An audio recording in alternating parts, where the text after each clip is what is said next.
오늘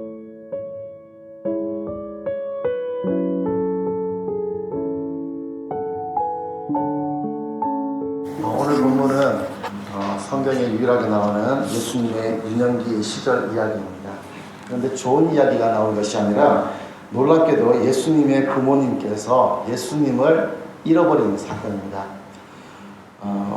혹시 아이를 잃어버린 경험이 있다면 아마 오늘 본문은 다르게 다가오지 않을까 싶습니다.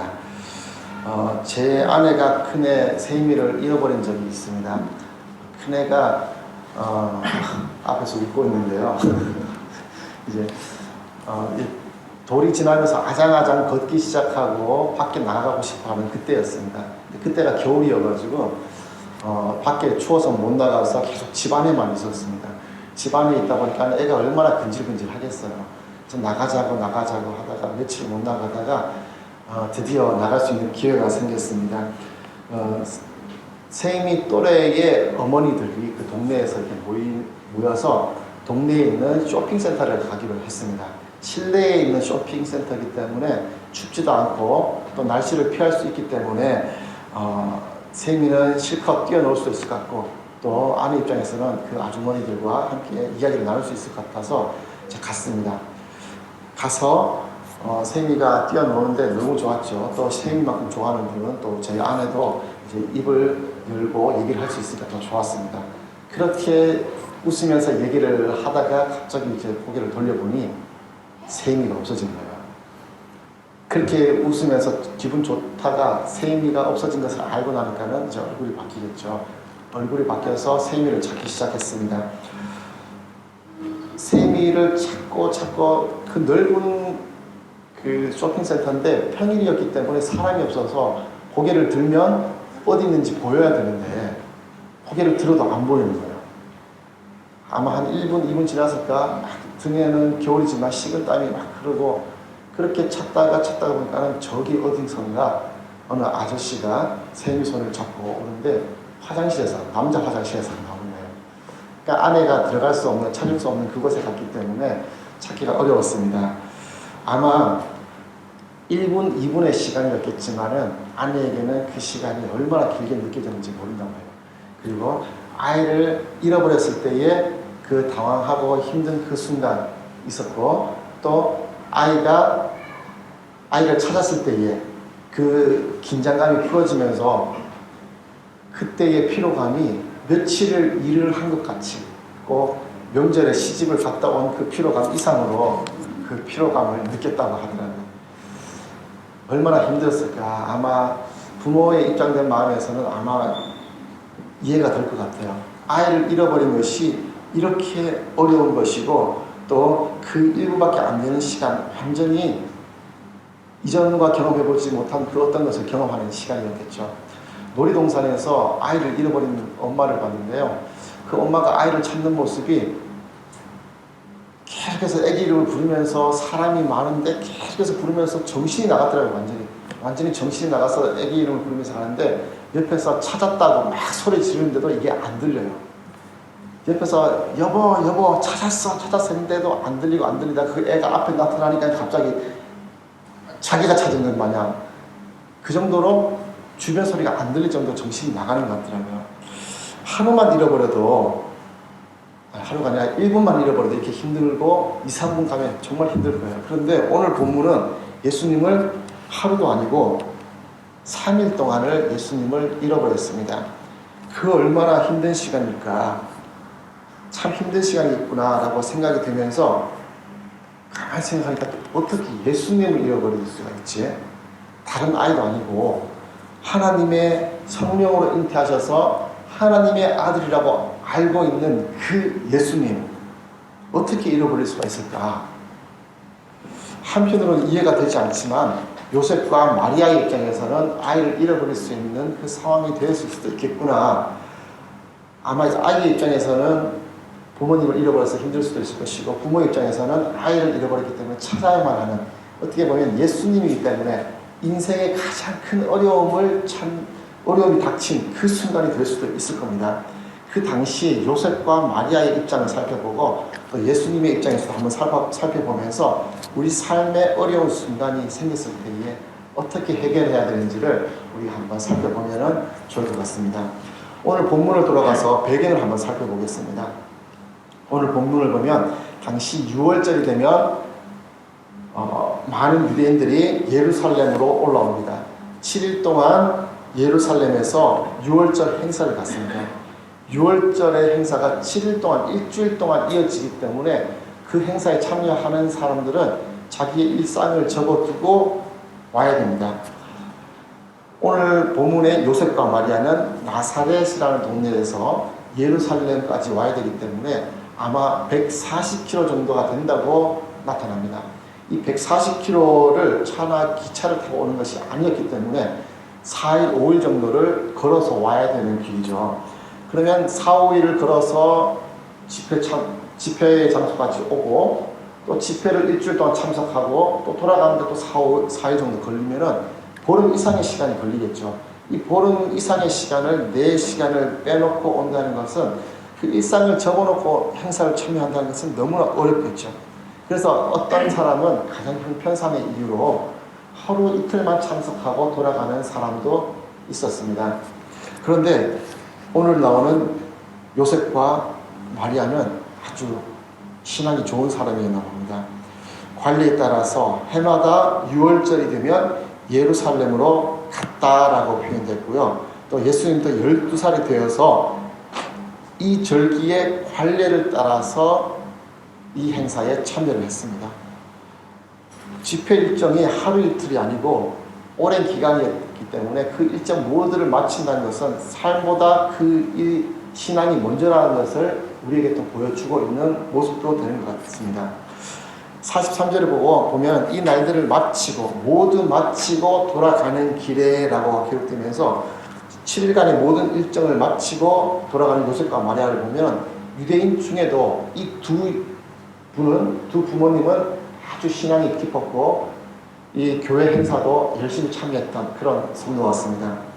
문제는 돌아오는 길입니다. 돌아올 때 같이 돌아오면 좋겠는데 행사가 100만 명 이상 모인다고 해요. 그 모이는 그 행사에 뒷일 정리하는 일들이 상당히 많겠죠. 그래서 남자에 비해서 걸음걸이가 늦은 여성들이나 아이들이 먼저 집을 향해서 갑니다. 그러면 남성들은 남아서 힘을 쓸 것은 힘쓰고 도와줄 것은 좀 도와주고 해서 그 일자리를 그 집회의 그 일들을 마무리하는 것을 좀 도와주고 나중에 출발을 합니다. 그렇게 나중에 출발할지라도 가는 길에 며칠이 걸리니까는 며칠 가는 그 사이사이마다 텐트를 치고 그날 밤을 지내게 되겠죠. 그러면 먼저 출발한 아내와 아이가 첫날 밤에 지내야 될 그 숙소에 먼저 자리를 잡고 있습니다. 그러면은 남성들은 뒤를 쫓아와서 그 빠른 걸음으로 조금 쫓아와서 결국은 아무리 늦어도 그날 밤에 거하게 되는 그 텐트에서 만나게 되는 거예요. 그렇게 만나게 되는 그 길인데 이제 문제는 아내가 먼저 가고 남편이 먼저 왔는데 문제가 터진 거죠. 그 문제가 뭐죠? 아들이 없는 거예요. 이제 왜 이 일이 생겼을까? 아마 많은 사람들이, 학자들은 이렇게 됩니다. 그 많은 사람들이 피난과 같은 모습을 보여줄 수도 있겠다. 어쩌면 피난보다 더한 것일 수도 있었겠구나라고 생각을 합니다. 그러면서 요셉과 마리아의 생각이 달랐던 것이 있습니다. 뭐냐면 요셉의 생각에는 마리아도 여성이고 아들 예수도 아이니까 다른 아이들과 다른 집처럼 마리아와 함께 예수님이 같이 가겠지. 왜냐하면 여성과 아이는 보통 가니까. 그러면서 요셉의 생각은 당연히 그렇겠지라고 생각했고요. 또 마리아의 생각은 평소에 아들 예수가 아버지 요셉을 잘 도와주었기 때문에 이번에도 아버지를 도와주고 올 거야 라는 생각을 하고 마리아는 혼자 가고 요셉과 함께 있겠지라는 생각을 했습니다. 서로가 이야기되지 않았어요. 서로가 커뮤니케이션이 되지 않은 상태에서 남편과 있겠지, 아내와 함께 하겠지, 이런 안일한 생각을 하게 된 거죠.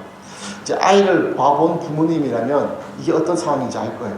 나 혼자 애를 보면은 제가 책임을 다 지기 때문에 계속 봐요. 어디를 가든지 다 챙기는데 엄마와 저하고 둘이 한 애를 보면은 뭐 아내가 있으니까 아내가 좀 보겠지, 뭐 남편이 있으니까 남편이 좀 보겠지, 이런 아내라는 생각을 좀 하게 되거든요.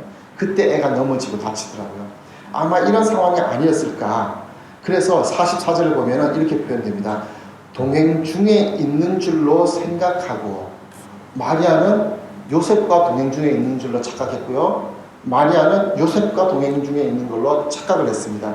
서로 의사소통이 안 된 이 상황을 통해서 하루를 보냈다가 그날 밤에 자는 텐트에서 만나니까 어떤 일이 벌어집니까? 예수가 당신하고 있지 않았어? 무슨 소리야? 나는 당신하고 있는 줄 알았는데. 이제 일이 틀어졌죠. 하나님의 아들을 잃어버리게 된 겁니다. 보통 아들도 아니고 하나님의 아들. 그렇게 해서 그 문제를 해결하기 위해서 44절 보면은 요셉과 마리아는 먼저 예수님을 찾습니다. 친족과 아는 자 중에 예수님을 찾아가고, 그리고 해서 예수님을 보지 못했으니까 많은 사람들에게 물어보면서 가다가 결국 3일 뒤에 성전에서까지 가면서 예수님을 찾아가게 됩니다. 아마 이 3일이 이 부모님들에게 얼마나 긴 시간이고 힘들었을까. 그걸 알면서도 어떻게 찾을 수 없는 시간이 됐을까. 어떻게 하나님의 아들을 잃어버릴 수가 있을까. 자꾸 그 생각이 저한테는 많이 들더라고요. 이제는 하나님을 볼 면목도 안 생기겠네. 기도하면서 하나님한테 무슨 기도를 할까. 그런 마음의 고생을 할 마리아와 요셉도 생각이 나고, 또 한편으로 어떻게 잃어버릴까. 마태복음의 표현대로라면요, 예수님은 자기 백성들을 그들의 죄에서 구원할 자라고 표현하고 있습니다. 이게 예수님이에요. 누가복음에는요, 영원히 야곱의 집을 왕으로 다스릴 것이며 그의 나라가 무궁하리라 라고 표현하는 그 사람이 자기의 아들이에요. 그 아들 예수님을 잃어버린 격이 됐으니까 그 얼마나 상심이 크겠습니까? 요셉과 마리아의 최대 사명이 뭔지 아십니까? 돈 많이 버는 거 아니고요. 예수님께서 사역을 잘할 수 있는 나이가 될 때까지, 잘할 때까지 잘 양육하는 것이 요셉과 마리아의 최대 사명입니다. 요셉이 목수로서 명성을 날리고 이름 날리고 좋은 가구, 이런 좋은 가구 만드는 것이 사역이 아니라 예수님을 잘 돌보는 것이 최대 사명인데, 그 사명이 끝나버린 거잖아요. 완성되지 않고 중간에 끝났어요. 이 두 사람에게는 인생의 가장 큰 문제에 봉착했을 수도 있을 거예요. 그때 예수님을 잃어버린 그때 어떡하겠습니까? 이런 아리란 생각으로 예수님을 잃어버린 그 요셉과 마리아, 저는 한편으로는 용납이 안 되는 제 모습을 바라보게 되더라고요. 여러분이라면 어떻게 예수님 잃어버릴 수 있을 것 같습니까? 뭐 아이도 잃어버렸는데 예수님 못 잃어버릴 것 같습니까? 라고 얘기할 수도 있겠지만, 우리 아이하고 요셉과 마리아가 생각하는 이 아이는 완전히 달라요. 그 아이를 잃어버리는데, 내 아이를 잃어버려도 이렇게 힘든데 어떻게 이런 아이를 잃어버릴 수 있을까? 한편으로 용납이 되지 않는 그런 모습을 보면서 한편으로 드는 생각이, 그 용납되지 않는 모습이 내 모습이구나라는 것을 보게 되었습니다. 무슨 얘기냐면, 오늘 본문을 통해서 저는 부모님의 입장에서 두 가지 얘기를 한번 드리고 싶어요. 먼저, 우리는 내 삶 속에서는 예수님을 잃어버리지 않습니까? 예수님과 동행하고 있는 삶을 살고 있습니까? 그 질문을 드리고 싶습니다. 당연히 예수님 늘 나와 함께 하는 분이니까 나와 함께 하겠지. 이런 안일한 생각, 이 생각들이 나하고 있지 않습니까? 늘 나와 동행하시는 분이니까 또 동행하시겠지. 이런 안일한 생각을 갖는다면 요셉과 마리아와 똑같이 예수님을 잃어버릴 수도 있는 거예요. 예수님을 잃어버린 요셉과 마리아, 아주 모범적인 선도였어요. 42절 보면은 그들이 절기의 관례를 따라 계속해서 관례를 따라서 신앙생활을 했습니다. 모범적인 신앙생활을 하고 어떤 일도 마다치 않고 늦게까지 남아서 그 일들을 정리하는 그 모범적인 섬김의 모습까지 다 보여줬는데, 정작 중요한 예수님을 잃어버리는 것이죠. 이것이 어떻게 보면 우리의 신앙생활은 아닌가. 교회 사역에 있어서, 교회 생활에 있어서 누구보다 열심을 다해서 내가 생활을 하는데, 내가 누구보다도 열심을 다해서 교회 일을 섬기고 교회에 관련된 그 무언가를 하는데, 정작 예수님은 나와 함께 하고 있지 않는 것. 내가 예배를 드리고 가는데 정작 예배도 잘 드리고 예배 섬기는 어떤 것을 다 했는데, 정작 집에 갈 때는 예수님 나 이제 잘했죠, 잘 섬겼죠, 이제 제 집에 갑니다, 다음 주 올 테니까 잘, 이게 예수님 잘 계셔요 하고 나 혼자 집에 가는 그런 모습들, 이게 예수님을 잃어버린 요셉과 마리아와 같은 그 모습은 아닐까. 요셉과 마리아, 율법을 잘 지키고 관리를 잘 행했지만 예수님을 잃어버린 그 답답한 것들, 우리 가운데 있는 이 모습들, 교회 생활에 대해서 열심을 다하는 것이 아니라 신앙생활에 대해서 열심을 다해서 교회 섬기는 것 조금 덜 섬겨도 되고요, 뭔가 살짝 부족한 거 보여도 괜찮아요. 그런데 내 신앙에 있어서 예수님을 잃어버리는 것은 더 큰 문제거든요. 1분을 잃어버려도 하나님 찾고자 하는데, 예수님은 하루 종일, 이틀, 다음 주에 올 때까지 아무 걱정도 없어요. 이것은 큰 문제잖아요. 예배 끝나고 집에 들어갈 때 꼭 예수님을 모시고 집으로 가시기를 축원드리겠습니다. 나 혼자 돌아가지 마시고요, 세상 속으로 돌아갈 때 예수님을 모시고 가셔야 되는데요. 오늘 또 돌아갈 때 예수님 반가웠습니다. 오늘 찬양 참 좋았네요. 또 설교 제 입으로 말하기 그렇지만 설교 좋았네요. 아니면 오늘 찬양대 너무 좋았어요. 첼로도 너무 좋고 바이올린도 너무 좋고 너무 좋았어요. 다음 주에 또 올게요. 이러고 돌아가면 안 된다는 거예요. 돌아가실 때 그 은혜 받은 그대로 예수님을 모시고 돌아가셔서 그 삶을 일주일 동안 살아가시고, 그 삶 가운데서 예수님의 문제를 해결하고, 예수님과 하나님 나 이런 문제인데 어떻게 해야 될까요? 해결을 해야 된다는 거죠. 두 번째 살펴보고 싶은 모습이 요셉과 마리아가 문제 해결하는 방법입니다. 요셉과 마리아가 제일 큰 문제 가진 것은 예수님을 잃어버렸어요. 예수님을 잃어버리고 해결을 하는데 어떻게 해결합니까? 문제 해결의 순서를 여러분들께 말씀드리고 싶은 거예요. 44절 보면요, 요셉과 마리아가 예수님과 동행하지 못했다는 것을 알면서 그 문제를 해결하기 위해서 누구를 찾아갑니까? 44절 보면은 누구를 찾아가요? 친족과 아는 자 중에 찾는다고 합니다. 하루길을 왔기 때문에 예수님 어디 갔지? 하고 당연히 주변 사람들에게 묻는 것 당연할 수도 있을 겁니다. 주변 사람들에게 물어보고 우리 예수님 봤어요? 우리 예수 봤어요? 우리 예수 봤어요? 물어도 다 모른다고요. 그리고 물어도 계속 가는데 결국 예수님을 어디서 찾죠? 성전에서 찾아요. 이게 요셉과 마리아의 문제 해결 순서더라고요. 우리가 인생의 문제, 큰 문제든 작은 문제든 문제가 생겼을 때 여러분 어떻게 해결하십니까? 내 스스로 보통은 이 정도 문제야 내가 해결할 수 있지, 내가 조금만 노력하면 이거 해결할 수 있을까요? 이거 내가 전문 분야잖아. 이건 내가 전공인데 이거 걱정하지 마. 내가 그냥 해결할게. 혹시라도 내가 해결하지 못하고 내 힘에서 조금 버거운 게 어떤 문제가 있다, 아니면 내가 잘 모르는 분야라서 이거 어떻게 해결할까? 맞아. 우리 교회에 어느 집사님 있는데 그분이 이 분야에 대해서 전문가야. 그분한테 물어봐야겠어. 이것이 우리의 모습이잖아요. 문제가 해결되면은 먼저 내 주변에 있는 전문가부터 찾아보고 어떻게 해야 될까?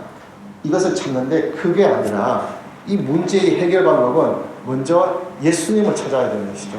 주변 사람들에게 찾고 찾아서 그 문제 해결 방법을 찾고 찾아서 안 되니까 성전 가서 예수님을 찾는 것이 아니라, 우리는 먼저 하나님 이 문제가 생겼어요. 먼저 기도하고 이 문제 하나님 어떻게 해야 됩니까? 주님께 먼저 물어보는 것이 우리가 해결해야 되는 문제의 순서라는 것입니다.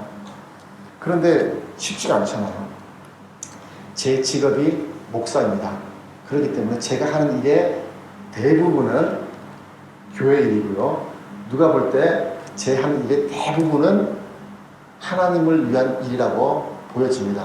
그런데 제가 목사임에도 불구하고 어떤 일이 생기면 기도부터 해야 되는에도 불구하고 제가 했던 것들을 이렇게 살펴보면 무슨 문제가 있을 때 기도할 때도 있습니다. 전혀 안 한다는 게 아니에요. 할 때도 있는데 많은 부분에 있어서 이거 어떡하지? 선배 목사님을 찾아가더라고요. 선배 목사님 찾아가서 목사님 이렇게 문제가 됐는데 이거 어떻게 해야 되죠? 나도 모르게 어느 순간 선배 목사님하고 상담받고 오는 경우가 많더라고요.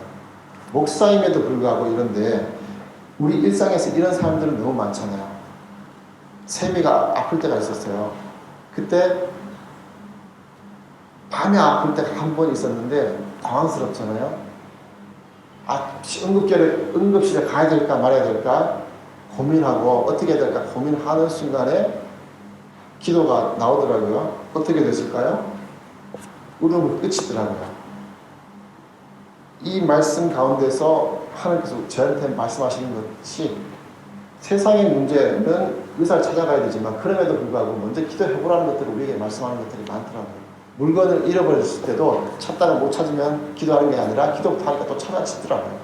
이게 하나님께서 순간순간 우리에게 무슨 작은 문제가 있더라도 기도부터 하라는 것들을 우리에게 말씀을 하고 있는 것이죠. 어떻게 해요? 여러분 문제가 생길 때 기도부터 하십니까? 조용하시네요. 기도부터 하시길 바랍니다. 먼저 사람이 아니라 주님을 먼저 찾으시고 가장 빠른 길입니다. 그런데 문제는 우리가 내 삶에 있어서 문제가 뭔지도 모르고요. 또 어떨 때는 내가 예수님을 잃어버렸다는 그 사실조차 모르고 있는 것이 우리의 모습이더라고요. 일주일 동안 지난주 한번 생각해보세요. 지난주 하나님의 말씀 잘 듣고 집에 갔다가 왔는데 어떻게 하나님 주님 성전에 계시던가요? 계시던가요? 계셨다고 대답하는 분은 모시고 가지 않았다는 분이죠. 그죠? 같이 모시고 갔다 오셨죠. 그죠? 그때 나 혼자 가셨던 분들은 오늘 꼭 모시고 가시고요. 그 사람들 가운데 주님과 동행하고 계시는 것들을 계속 느껴야 돼요. 그래서 내가 예수님과 동행하고 있지 않다는 것도 느껴야 되고요. 그것을 느끼지 못하는 게 더 큰 문제고요. 이것보다 더 큰 문제가 뭐냐면 오늘 말씀 듣고 내가 예수님 모시고 갑니다 하고 모시고 갔는데 어색해요. 평소 혼자 살다가 누가 옆에 계속 붙어 있으면 귀찮잖아요. 혼자 맨날 혼자 내 혼자 생각하다가 예수님 같이 있으니까 뭔가 어색한 것들. 그것이 더 큰 문제겠죠. 우리 삶에 늘 예수님과 동행하면서 우리 삶에 문제가 있을 때 주님을 찾아가시길 바랍니다. 요즘 유튜브나 기사들 보면은 이런 글들이 많더라고요. 코로나 이후의 삶들을 어떻게 살아야 될까? 혹시 그 답을 아시는 분 계십니까? 코로나 이후의 삶을 어떻게 살아야 될까요? 제가 셈이에요. 코로나 이후의 삶을 어떻게 살아야 되는지 아무도 몰라요. 그런데 유튜브에서 나름대로 전문가라고 하는 그분들이 어떻게 준비하라고 얘기를 하더라고요. 어느 기사에서도 이전에 이 어떤 일들을 보면서 어떤 형태들을 보면서 어떻게 준비해야 된다는 것들을 이야기를 하더라고요. 그게 정답일까요? 여러 유튜브를 보고 기사들을 보더라도 조금씩은 달라요. 그 사람 생각할 때 이렇게 해야 될 것 같다. 그래도 전문가니까 조금은 더 낫겠죠. 안 하는 것보다 낫겠죠. 그리고 이 사람도 이렇게 해야 된다. 이런 나름대로의 정답이 아니라 가설로서의 얘기를 하더라고요. 그래서 어떤 사람들은 그 사람의 말대로 준비를 하는 사람도 있더라고요. 그런데 우리는 그것이 아니라 정답을 알고 계시는 하나님께 여쭤보고요. 하나님께서 인도하시는 그 길을 걸어가야 되는 거죠. 나는 모르지만 전문가들은 짐작을 하지만 하나님께서는 정답을 알고 계시기 때문에 하나님께 여쭤보는 겁니다. 그래서 하나님께 여쭈고 하나님과 동행하고 예수님과 함께 동행하는 그 삶이 우리에게는 가장 좋은 길로 인도받는 그 길이라는 것입니다. 마지막으로 예수님의 입장에서 한번 살펴보겠습니다. 예수님은 49절에 보면은 아들을 찾아온 부모님께 이렇게 이야기를 합니다. 예수께서 이르시되 어찌하여 나를 찾으셨나이까? 내가 아버지 집에 있어야 될 줄을 알지 못하셨나이까? 예수님 입장에서는요, 자녀가 아버지 집에 있어야 되는 것을 당연히 알고 있었죠. 예수님의 모습은 12살 아이이기 때문에 육적인 부모는 요셉과 마리아이지만 영적인 부모는 하나님이시죠. 그래서 하나님과 함께하는 예수님이었고요. 오히려 예수님을 잃어버린 요셉과 마리아는 두려움과 걱정과 그런 근심 걱정 속에 있었지만 오히려 하나님 아버지와 함께하는 예수님은 평안하게 자기를 찾아온 부모님을 평안하게 맞아들일 수 있는 거죠. 세미를 잃어버린 경험은 아내만 가져본 게 아니고요. 저도 세미를 잃어버린 경험이 있습니다. 세미가 유치원을 졸업하는 겨울, 한 1년 반쯤 전입니다. 그때에 세미하고 세미 친구하고 추운 겨울이기 때문에 따뜻한 실내 롯데월드를 갔습니다. 혹시 롯데월드 가보셨습니까? 오. 그럼 예준이도 목사님 얘기를 조금 이해할 수 있겠다. 그치? 저도 롯데월드를 처음 가봤습니다. 그 정도 촌놈인데요. 세미하고 롯데월드, 세미하고 세미 친구하고 같이 롯데월드를 갔는데 저도 처음 갔기 때문에 너무나 신기하고 재밌었습니다. 그런데 어린 아이 세미 시각에서는 얼마나 재밌었겠어요. 이거 놀다가 다음 거 가서 놀다가 결국 간다고 갔는데 고개를 돌려보니 세미 친구는 저를 잘 따라오고 있었는데 이쪽에 세미가 없는 거예요. 그래서 이제 난리가 났어요. 그래서 세미 친구를 너는 여기에 꼭 있어라 하고 두고, 몰라요. 제가 친부모가 아니어서 그런지 모르겠지만 얘는 말을 잘 듣거든요. 그래서 승우야 너는 여기에 꼭 가만히 있어라 하고 두고 제가 세미를 찾기 시작했습니다. 세미를 마지막으로 본 그 시점에 가서 찾았는데 아이는요 직진 본능이 있습니다. 당황하지 않고 뭔가 있을 때 일단 직진을 합니다. 직진을 하고 부모님이 없다는 그 당황이 생기면 직진하다가 그 주변을 두리번거리다가 이제 방향이 틀어집니다. 그래서 그 두려워하기 전에, 당황하기 전에 세미를 찾아야 돼요. 이 선지식이 있었기 때문에 저한테 나름대로 똑똑했죠 제가. 그래서 세미를 잃어버린 그 지점 가서 제가 직진 코스를 계속 하면서 이제 세미를 봤어요. 그리고 꽤 갔다가 주변 두리번거리면서 직진을 계속 갔죠. 그러다 보니까 어느 시점에서 세미가 방향이 틀었는가 봐요. 방향 틀고 얼마 되지 않은 거기에서 제 눈에 보였어요. 다행이다 싶어서 세미를 보는데 얼굴에는 두려움과 근심과 걱정이 가득히 있는데 막 울지 않으려고 나름대로는 힘을 쓰고 있더라고. 막 애처로웠어요. 나름대로는 울지 않으려고 막 신나는 걸 보고 막 가려고 하는 그런 모습을 보다가 제가 세이마하고 불렀어요. 세이마하고 보니까는 이제 아빠 있는 곳으로 고개를 틀다가 어떻게 됐을까요? 아빠하고 웃을까요? 어떻게 될까요? 웃는 게 아니라 참았던 울음을 빵 터뜨리면서 아빠 어디 갔었어? 하면서 안기더라고요. 7살 때. 자, 그때 보통 아이의 모습이 이렇겠죠. 부모님을 잃어버릴 때 두려움과 걱정이 있어요. 그리고 찾았을 때 그 안도감으로 또 상황들이 바뀌겠죠.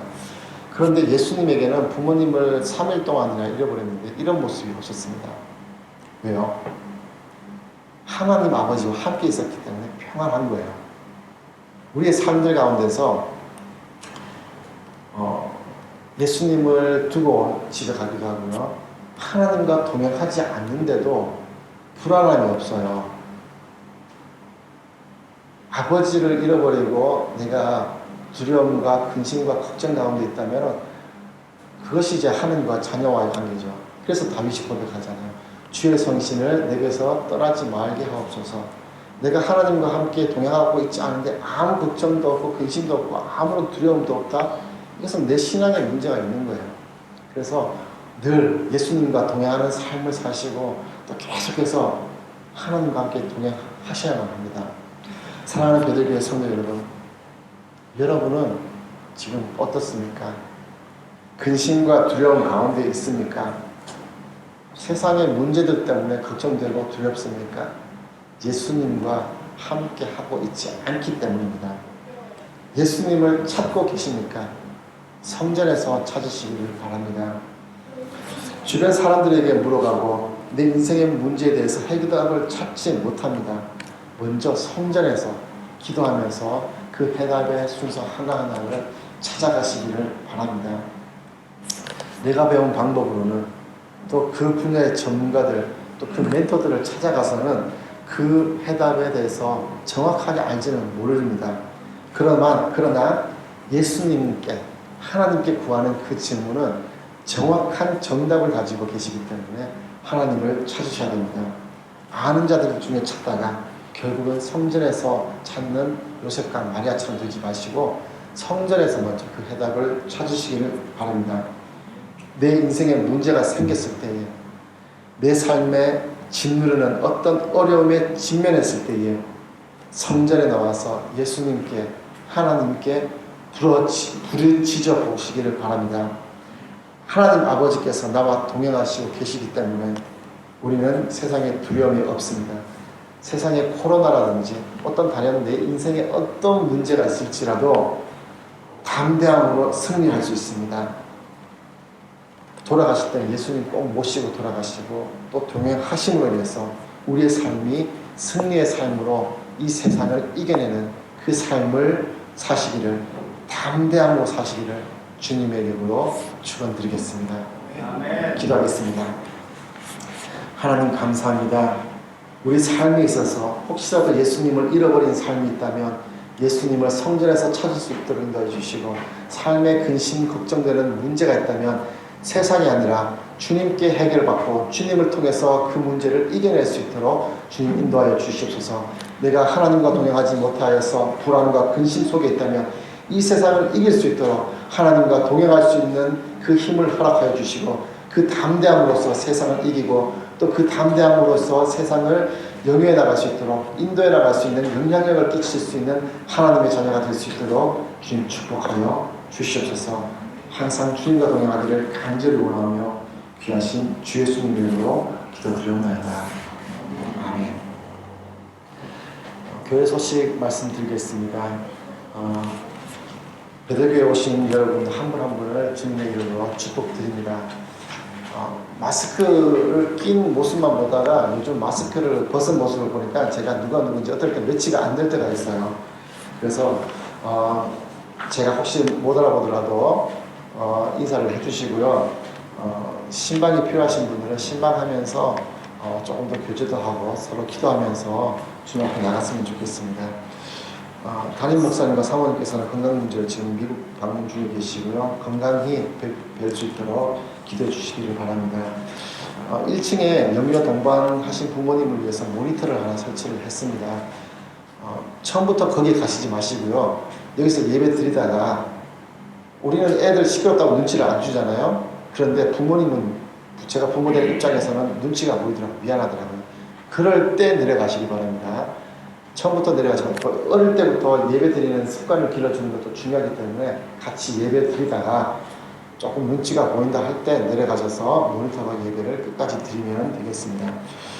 사이공교회에서 교육관 준비 중에 있습니다. 지난주 장 목사님 말씀하신 것처럼 물질로도 동참해 주시고 힘드신 분은 기도로 동참해 주셔서 하나님의 말씀과 교육하는 그 일들에 우리가 작게나마 동참해 주시기를 부탁드리겠습니다. 중식이 다음 달부터 계획인데 계획대로 진행될 수 있도록 또 기도해 주시면 감사하겠습니다. 중고등부 예배가 오늘 1시 반이었고 이 예배가 마치고 교육관에서 잠깐 모임이 있습니다. 그래서 내가 중학생이다, 내가 고등학생이다 생각되시는 분들은 예배 마치고 교육관 1층에서 잠깐 모여주시면 모임을 잠깐 갖겠습니다. 혹시 다른 광고 말씀 있으실까요? 네, 없으시면 우리 주님 곁으로 찬양 드리시고 축도로 예배 마치겠습니다. 다 같이 일어서서 주님 곁으로 찬양 드리겠습니다.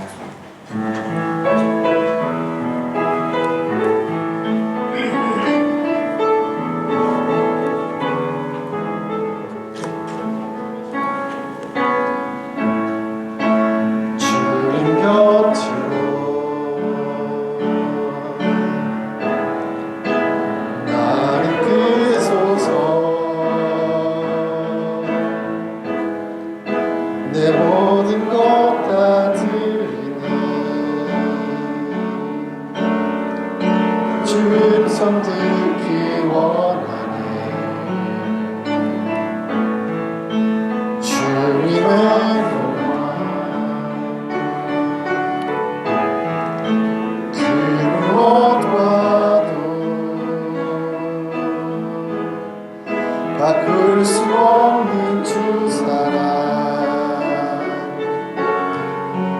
그만에 나건너리 주님의 길로 인도하소서.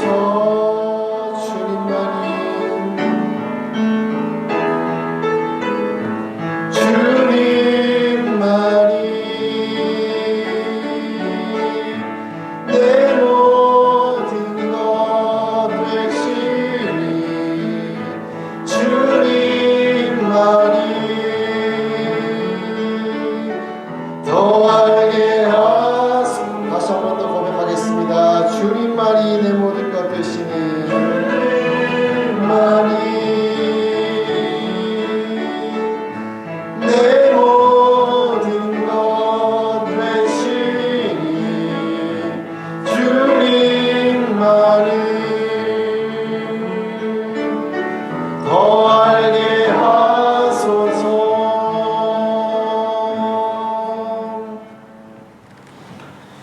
이제는 하나님의 무한하신 은혜와 성령님의 감동감화 교통하심이 늘 하나님의 자녀와 함께 하시고 인생의 어떤 문제를 만나든지 하나님을 통해 해결받고 하나님을 통해 세상을 담대히 이길 수 있기를 원하는 하나님의 사랑하는 자녀들 머리머리 위에 이제로부터 영원토록 늘 함께 하시기를 우리 주 예수 그리스도 이름으로 간절히 축원하옵나이다.